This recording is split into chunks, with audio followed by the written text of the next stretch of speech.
Bonjour à toutes et à tous, je suis Alice Palussière, formatrice à West Media Lab, qui s'est associée à la Google News Initiative pour former gratuitement les journalistes aux outils numériques.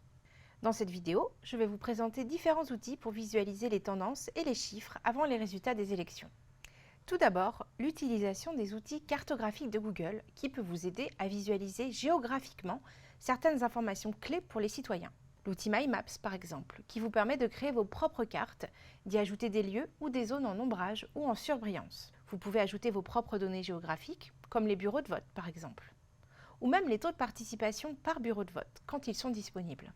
Certains médias locaux ont utilisé My Maps pour informer leurs audiences, et donc les électeurs, sur les moyens mis en place par les communes pendant les dernières élections municipales pour lutter contre l'épidémie de coronavirus. L'outil Google Street View pourra également vous être utile pour localiser ou visualiser ces mêmes bureaux de vote, si un enjeu particulier s'y joue, par exemple. Lorsque les premiers sondages de sortie commencent à arriver, vous pouvez faire des visualisations de type GIF rapides pour les médias sociaux en utilisant Data GIF Maker.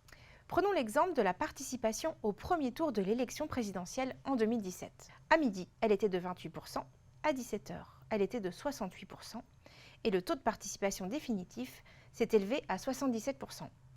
Faisons un graphique ensemble. Sur la page d'accueil de Data GIF Maker, vous avez 3 modèles de visualisation disponibles. Les rectangles, les cercles et le racetrack que nous allons utiliser aujourd'hui. Une fois que vous avez sélectionné votre modèle, vous pouvez rentrer un titre, puis vous pouvez ajouter jusque 4 valeurs différentes. Notre première valeur va être le taux de participation à midi. Notre deuxième valeur va être le taux de participation à 17h. Notre troisième valeur va être la participation définitive. Vous allez ensuite pouvoir remplir vos 3 valeurs. La participation à midi, la participation à 17h et le taux de participation définitif après 20h. Une fois que vous êtes satisfait par votre visualisation, vous pouvez cliquer sur Preview. Vous voyez ainsi les données qui se mettent en forme. Vous pouvez sauvegarder votre GIF. Une fois le téléchargement achevé, vous pouvez cliquer dessus et retrouver votre GIF directement en ligne. Flourish est un outil développé par le studio de visualisation Kiln. Cette plateforme gratuite permet de créer des représentations infographiques très simples à mettre en œuvre. Un accès spécial est réservé pour les rédactions. Le studio s'est en effet associé au Newslab pour mettre Flourish à la disposition des rédactions. Vous pouvez demander l'accès grâce à un formulaire en ligne directement sur le site de Flourish. Nous retournerons sur Flourish dans un instant, juste après avoir vu un dernier outil qui vous servira à prendre le pouls des recherches en ligne. L'interface simple vous permet de comprendre les modèles et leurs possibilités et de les tester vous-même. Dans le cadre d'élections, vous pourrez par exemple utiliser le Card Template qui permet de présenter les candidats et les candidates. C'est le modèle qu'ont choisi par exemple France 3 ou France TV Info pour présenter des personnalités engagées dans un scrutin. Flourish possède quelques idées originales qui pourront sans doute vous donner de nouvelles idées en conception graphique ou même cartographique. Le Télégramme et Ouest France ont choisi ces représentations visuelles pour les parrainages. Le Point a choisi un modèle de graphique hiérarchique pour montrer le nombre d'abonnés sur les réseaux sociaux des candidats et candidates à l'élection présidentielle. Mais l'un des outils qui vous sera également très utile est Google Trends. Google Trends analyse un échantillon de recherche Google pour déterminer leur intensité sur une période de temps donnée et sur une zone géographique. En période préélectorale, les gens recherchent sur Google les partis et les politiques qui les intéressent. Grâce à Google Trends, vous pouvez suivre l'évolution d'une élection en observant qui et ce que les gens recherchent. Les données sur Trends sont anonymisées car nous ne savons pas ce qu'une personne recherche et nous ne pouvons pas non plus savoir si elle a moins de 30 ans par exemple.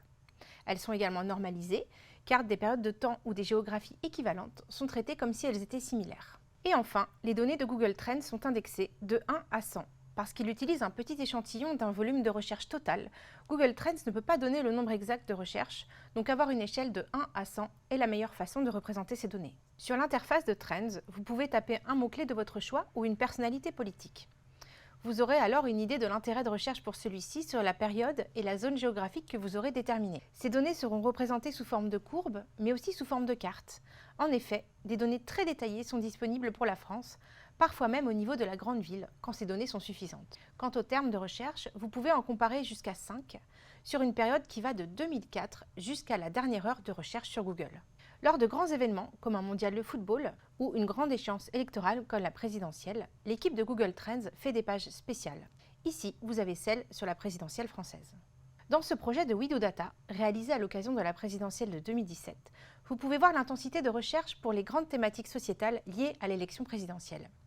À mesure que les jours de campagne avancent, on peut visualiser les intensités de recherche par candidat et candidate. Passons à la démonstration. Nous allons aller sur Google Trends et chercher l'intensité de recherche autour des 3 principales candidates, Valérie Pécresse, Anne Hidalgo et Marine Le Pen. Nous allons télécharger les données et nous allons ensuite les mettre dans une Google Sheet pour enfin pouvoir les exploiter dans Flourish. Une fois que vous avez vos 3 candidates, vos 3 personnalités, vous allez sélectionner une zone géographique ainsi qu'une période de temps. Nous allons prendre sur les 7 derniers jours. Vous obtiendrez alors 3 courbes ainsi qu'une carte de France avec une répartition de l'intensité, ainsi qu'une carte de France avec la répartition de l'intensité pour les 3 candidates. Une fois que vous êtes satisfait de ces données, vous pouvez les télécharger. Vous allez ensuite ouvrir une Google Sheet et importer ces données. Vous allez faire glisser votre fichier dans Importer. Une fois que vous avez ces données dans Google Sheet, vous allez pouvoir ouvrir Flourish et aller choisir un modèle de visualisation. Nous allons choisir le Line Race Chart.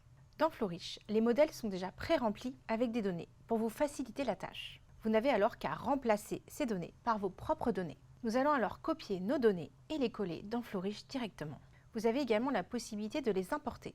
Nous allons supprimer les données et mettre les nôtres. Dans l'outil de prévisualisation que vous voyez en bas à droite de votre écran, vous voyez qu'il y a une anomalie. Cela veut dire qu'il nous faut inverser nos lignes et nos colonnes. Dans l'outil de commande à droite, vous allez indiquer à Flourish quelle colonne vous souhaitez mettre dans votre infographie. Ici, vous voyez que nos données vont jusqu'à la colonne FM. Allons voir ce que ça donne. Pour que votre infographie soit plus rapide, vous pouvez aller tout régler dans la console à droite, par exemple dans Animation. Ici, nous avons accéléré l'animation de l'infographie. Vous pouvez également jouer avec les couleurs.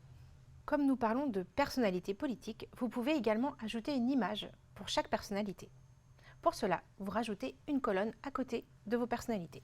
Vous allez alors indiquer à l'outil que les images des personnalités se trouvent dans telle colonne.